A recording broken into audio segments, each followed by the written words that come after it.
decreased by 30% and its consumption is increased by 40%.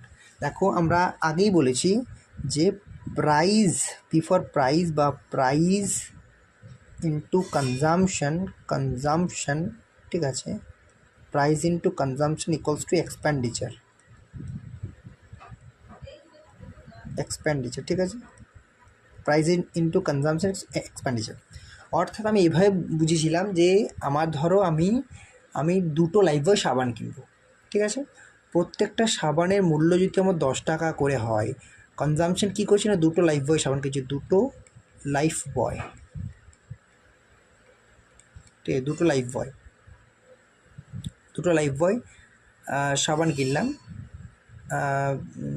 ঠিক আছে, তাহলে কত হয়ে গেল, অ্যাকচুয়ালি এই যে 20 টাকা হলে এটা এক্সপেন্ডিচার হলো, ঠিক আছে, এটা কিন্তু এক্সপেন্ডিচার হয়ে গেল, ঠিক আছে, তো এটা এক্সপেন্ডিচার হলো, তো সেটাই প্রাইস হচ্ছে 10 টাকা, কনজামশন হচ্ছে দুটো লাইফবয় সাবান, এক্সপেন্ডিচার কত 20 টাকা, এটাই আমি বলেছিলাম। তো যাই হোক, এটা অ্যাকচুয়ালি কনসেপ্ট এটা, অর্থাৎ price into consumption equals to expenditure.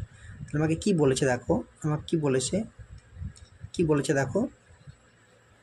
বলেছে না, if the price of a commodity is decrease by 30%, তাহলে প্রাইসটি যদি 30% ডিক্রিজ হয়, তাহলে প্রাইসটা 30% ফ্র্যাকশন বলে 3/10, অর্থাৎ 10 থেকে 7 হলো। এখন এটা কিন্তু প্রাইসের রেশিও হয়ে গেল, এটা প্রাইসের রেশিও হয়ে গেল।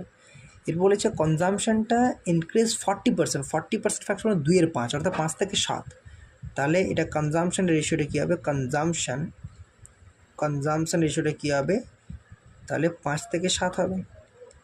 এটা কনজামশন রেশিও, এটা হচ্ছে প্রাইসের রেশিও, 5 থেকে 7। আর আমরা কী বললাম, প্রাইস ইন্টু কনজামশন এক্সপেন্ডিচার হয়, তাহলে এক্সপেন্ডিচারের চেঞ্জটাই আমাকে বের করতে হবে।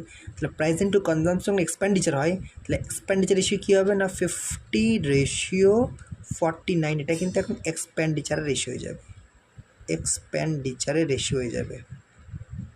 ঠিক আছে, এক্সপেন্ডিচার রেশিও হয়ে যাবে,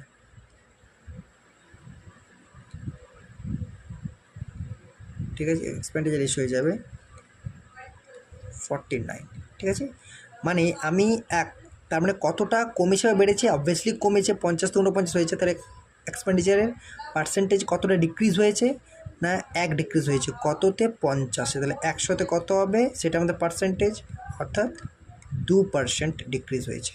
আর ডিক্রিজ আমি নিচে সাইনটা দিলাম, ঠিক আছে, 2% ডিক্রিজ হয়েছে, ঠিক আছে।